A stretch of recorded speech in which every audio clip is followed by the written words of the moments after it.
முன்பொரு காலத்தில் ஒரு கிராமத்துல ஒரு மாடு ஒன்னு இருந்தது. அந்த மாடு எல்லோரோடும் ரொம்ப நட்பாகவும் ரொம்ப உதவி செய்யும் குணத்துடனும் பழகி வந்தது. அது தன் முதலாளி பேச்சை கேட்டு ரொம்ப சந்தோஷமாக இருந்தது. ஒரு நாள் அந்த மாடு காட்டுக்கு சென்று புற்களை சாப்பிட்டு கொண்டிருந்தது. அப்போது ஒரு புலி அந்த மாடை பார்த்து அதை வேட்டையாட நினைத்தது. புலி தன்னை தாக்க வருவதை கவனித்த மாடு ரொம்ப அமைதியாக பயத்தை விட்டு புலியிடம் பேசத் துவங்கியது. புலியாரே, எனக்கு ஒரு கண்ணு குட்டி இருக்கு. அது 2 வாரங்களுக்கு முன்புதான் பிறந்தது. அதுக்கு புல்லை எப்படி சாப்பிட வேண்டும் என்று கூட தெரியாது. நான் திரும்பி போகவில்லை என்றால் அவனால் பால் குடிக்க முடியாது. அதனால நீங்க அனுமதி கொடுத்தால் அவனுக்கு நான் போய் பால் கொடுத்துட்டு திருப்பி இங்கே வந்துடுவேன். அப்புறம் நீங்க என்னை சாப்பிடலாம் என்றது. மான் சொன்னதை கேட்டு புலி சத்தமாக சிரித்துவிட்டு சொன்னது, என்னிடம் இருந்து தப்பித்து செல்ல நீ பொய் சொல்கிறாய். நான் முட்டாள் என்று நீ நினைக்கிறாயா என்றது மூர்க்கமான புலி. அதற்கு மாடு புலி கிட்ட ரொம்ப கெஞ்சி சொன்னது, இல்லை இல்லை, நான் பொய் சொல்லவில்லை. பொய் சொல்வதை விட செத்தே போய்விடலாம். எல்லோரும் ஒரு நாள் செத்துத்தான் போக வேண்டும். இன்றைக்கு உங்க பசிக்கு கண்டிப்பாக நான் சாப்பாடாக இருப்பேன். தயவு செய்து என்னை ஒரு முறை போக விடுங்கள். நான் என் குழந்தைக்கு பால் கொடுத்துவிட்டு உடனே திரும்பி வந்துடுவேன்.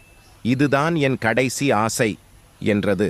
அதற்கு புலி கொஞ்ச நேரம் விட்டு அந்த காட்டில் இருக்கின்ற விலங்குகள் எல்லாம் எவ்வளவு உண்மையாக இருக்கிறது என்று தெரிந்து கொள்ள நினைத்தது.